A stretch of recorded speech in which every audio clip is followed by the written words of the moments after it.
We're now with the Historical Commission, and Councilman Stein, the chair of the Budget Committee of the Council, is with us. And so if you could introduce yourself and your colleagues and then make whatever budget presentation you'd like to make, I'd appreciate it.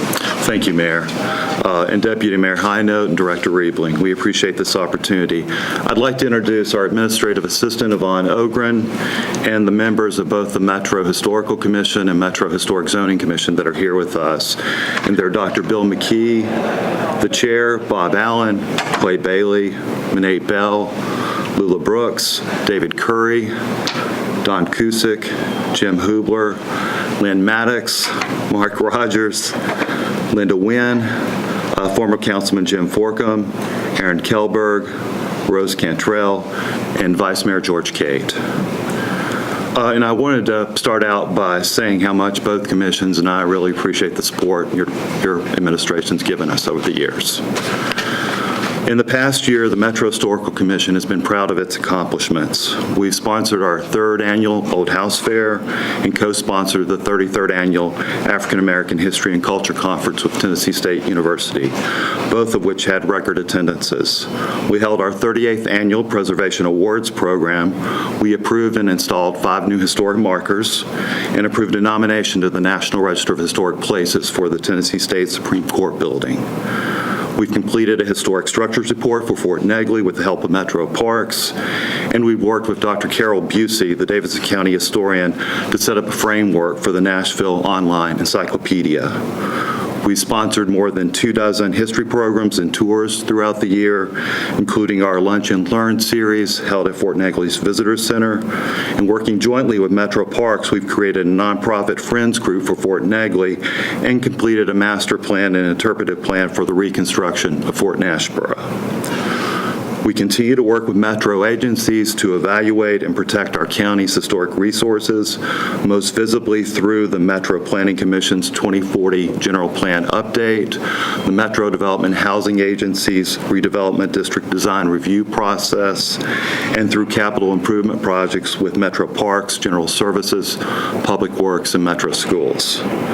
We continue to partner with local nonprofits to promote tourism and our city's rich history, architecture, and culture by co-sponsoring events with the Nashville City Cemetery Association, the Tennessee Historical Society, the Nashville Zoo at Grassmere, the Buchanan Log House, Historic Germantown, Friends of Two Rivers Mansion, and Friends of Fort Negley, among others. And I'd like to quickly note that this is the last year of the Civil War sesquicentennial, and we plan to close it out by co-hosting an event in December to commemorate the 150th Battle of Nashville. We'll be doing that with a week of programs that includes lectures, several encampments and demonstrations by Civil War reenactors, and a synchronized firing of cannons at several sites around the city. That's going to be good. Perhaps this could be the year you do the reenactment. Yeah, could be the year. We'd love that. Could be the year.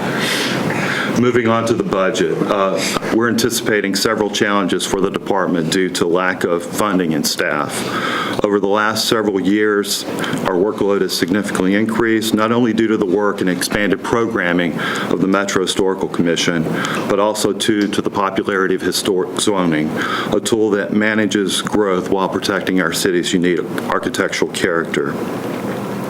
During this time, the programming offered by the Historical Commission has greatly expanded, and the number of properties reviewed by the Historic Zoning Commission has increased by over 60%, with the designation of 9 new districts and the expansion of 5.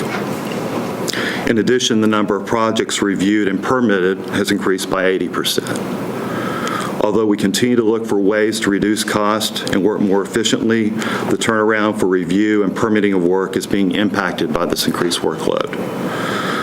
To meet the proposed 3% reduction, we would reduce a staff position to part-time or by 42%, and we reduce our operating budget by $500 through cuts to printing.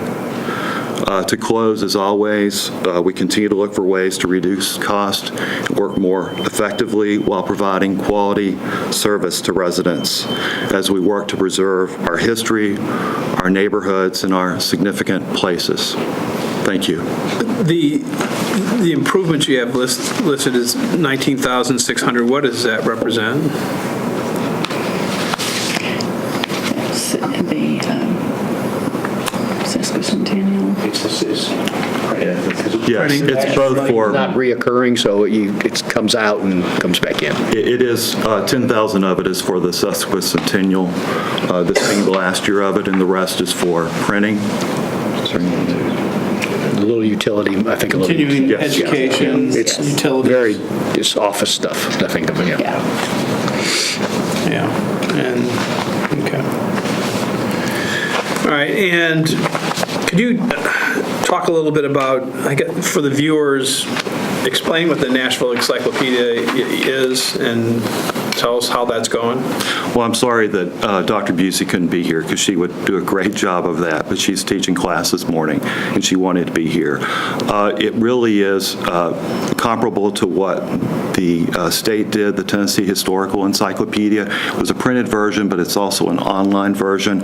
It's a great resource for school children, those in college, and just for the general public, but it will really be a resource about Nashville history, cover a lot of topics.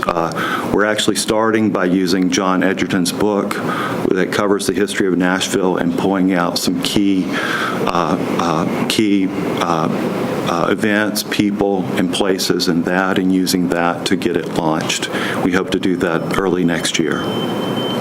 Good, and I was involved in the convening process of this, and I remember when we were at the public library, and I can't remember how many people were there, but there were probably 70-plus people, historians, those with strong interest in history. How many people are working on the project? Well, there's at least that many, if not more.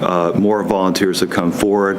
That's the great thing about it. It's also the hard thing about it because it's volunteers, but both a group of editors paired are working on the articles as they're submitted from the team of writers. And we've tried to increase that pool to get educators out there and even some of the general public that have a real interest in history to write these articles that will be put online.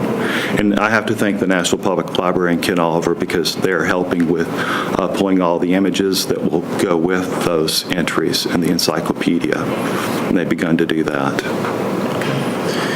And you mentioned your workload has continued to increase. Do you see going forward, is there continuing demand for additional historical overlays or districts being created, or? Yes, good and bad, but we certainly right now we have 11 or 12 different neighborhoods, and I probably have 5 or 6 different council people representing those neighborhoods that are looking and putting in districts, hoping to expand existing districts, but most of them are new districts. Last week I met with Councilman Anthony Davis, who wants to put in 2 districts that would be well over 1,000 properties in the Inglewood area, so that's continuing to be a demand, a desire of neighborhoods and council people to have, to manage the growth in a positive way that doesn't destroy the historic character and feel of the neighborhood. And you will continue to co-sponsor with TSU, the African American History and Culture Conference, which has been a big success? Big success. That continues to grow. We now actually have schools come to it. We fill the auditorium at the TSU's downtown campus, and that's such a great program, as I'm sure you know. Yeah. Okay. Greg, do you have anything? Don't. Just on the encyclopedia project, are you allocating some staff time to that? How's it working? I know that's still in discussions with the library, and I know your office also. Ashley, who was here, was instrumental in starting this. Then Ashley's gone, as you know, to the health department and is very busy there. So we're discussions about how we keep this going. There are, and I think there'll be some follow-up discussions. I'm not sure.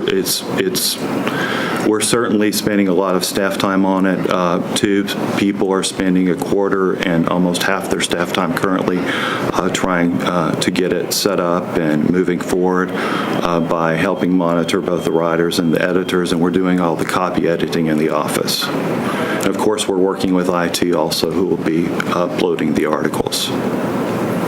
I think it's a really good program. I got that message. That's why I asked the question. No, I thought, I agree, I I've agree, yeah. compared you to Thomas Jefferson. Which is why I have to be, Compare you to Diderot now. I'm trying to appear intelligent now, which is, I'm struggling here as I try to appear. But that's, I guess my question is, can you handle the staff to get that done, to launch it in January? I mean, I know the short answer is you always need more, but I mean, what's the assessment? Sort of trying to figure that out, I think. As we speak. But it's an important thing, yeah, so let's try to resolve that in the best way we can. Well, this is a great board. I mean, it is. It's great people. Every time I go to one of your events, the turnout from the board itself is, the commission is fantastic. You all love what you do. I assume you love the pay we give you, and you're all enthusiastic about it, and it's always a good feeling for me to be involved with anything that you're all involved in. So I want to thank you for that and the time you all have given to the city. It's noted and it's appreciated. So thanks for the good budget report, and I'll work on Rich. Thanks. Thank you.